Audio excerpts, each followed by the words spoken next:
Hello, thanks for joining me for another beer review.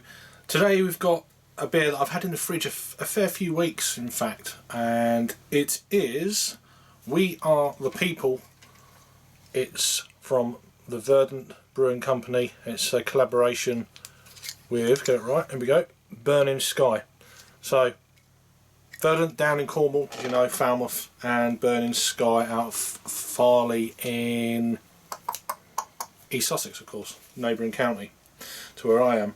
So this is We Are the People as opposed to We Are the People, which is the Burning Sky collaboration with Verdant. They brewed it at the same breweries, the same recipe and everything else, I believe. Anyway, this is a West Coast Double IPA coming in at 8% ABV.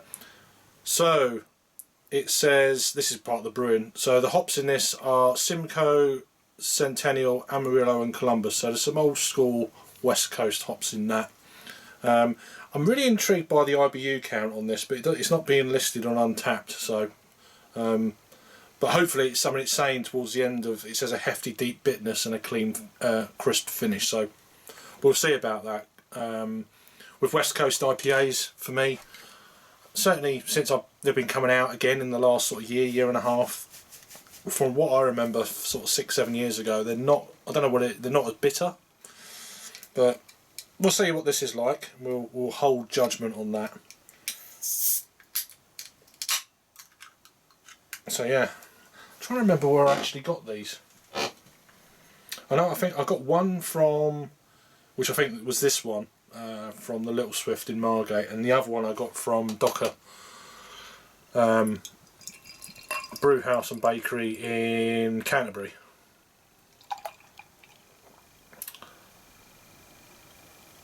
So a big double IPA then to kick off today's drinking.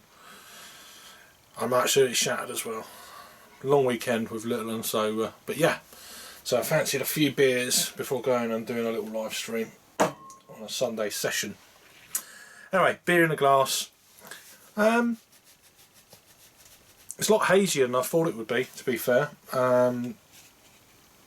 It's actually got oats in it, contains water, barley, wheat, oats, hops and yeast. So, did West Coast IPAs used to have oats in them? I don't know. Can't remember. I know they never used to be this hazy. But it's a nice orangey colour. Kind of that's the sort of colour I'm seeing, but obviously as I move it closer with the light, it's going a bit paler. But yeah, it looks the part. Didn't really pour much of a head. Let's give it a swirl and a sniff then. Oh. Yeah, real citrus, juicy, dried pineapple, but a big orange, juicy orange in that.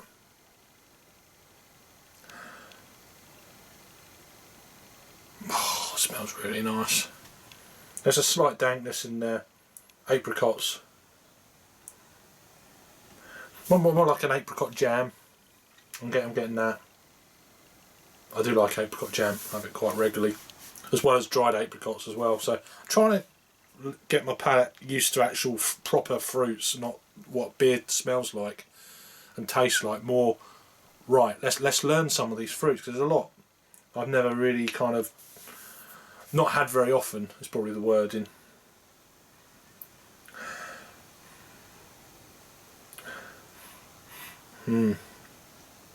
Smells really nice, so let's give it a whirl. Cheers.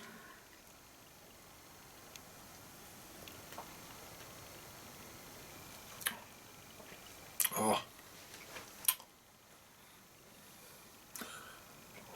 I'm waiting for the bitterness to hit. So straight off the bat, I'm getting a real juicy kind of Valencia orange. The bitterness is ramping up now towards the sides and the back of the tongue. At the moment it's not rasping, it's just present, it's there. I'm enjoying it.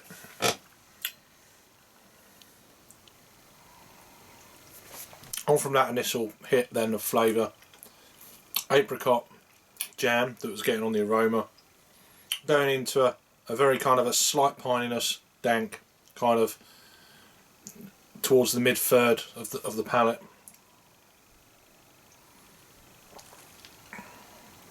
Juicy throughout. The bitterness is actually stabilised a bit. It's not crazy, but it is lingering on the palate. I mean, I know I've had, get my words out. I know I've only had like 1 or 2 mouthfuls. It's even a nice lacing. I've just noticed that. There you go. Well conditioned. I mean, this beer was canned in February, I believe. Canned the 16th of February, best before the 16th of August, and it says drink fresh after the 16th of August, which always makes me chuckle. But it's been in the fridge, settled, calm. It tastes. It's not harsh or anything like that. Unless you're not used to bitterness in beers, then these kind of West Coast style type IPAs may be a bit too bitter for you. I mean, but it does look alright. It's probably not the bright kind of orange. It's a slightly darker shade of orange. But yeah, West Coast used to be like that real dark orange, but a bit of clarity to them. From what I remember, from the big double IPAs that I had before I was reviewing, and probably at the beginning of when I was reviewing, and then I don't know when it tailed off in the UK, at least for West Coast IPAs. I'm really guessing that around, I reckon it tailed off around 2017, late 2016, I think. Don't know.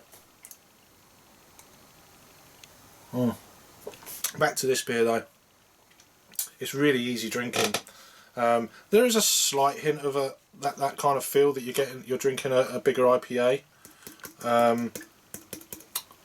It's more probably through body. It's kind of a medium, going just nudging towards the upper end of a medium body. The only inkling, it's not alcohol burn or anything like that. It's just big bold flavours. It's resinous.